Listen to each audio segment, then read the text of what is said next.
point, that was the hardest conversation that I've had to have. I was more, I don't want to say I was nervous.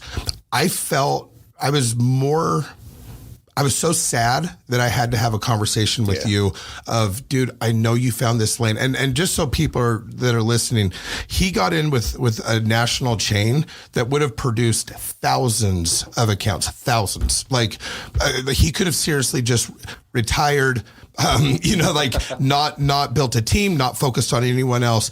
And there was a day that Sean and I finally, I had to call him and let him know that we couldn't go down that lane anymore. They didn't qualify once we learned more about the program.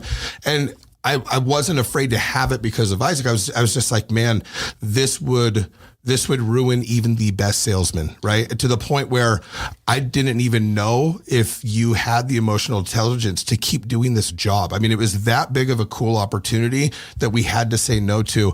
Not only when I told you, did you not give even like, oh man, you weren't even disappointed. You were like, well, if this is the right call, then I'm so glad we caught this, right? And then I'm not even joking. There was no pity.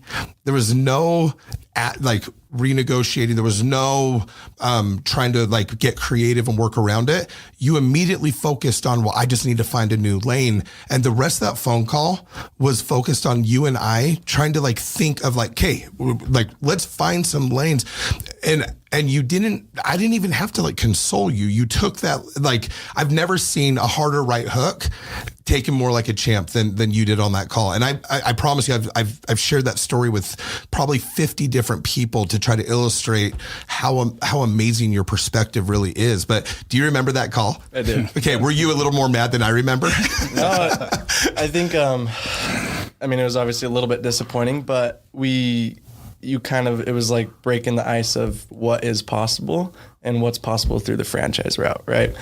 You mentioned it was a large national franchise association.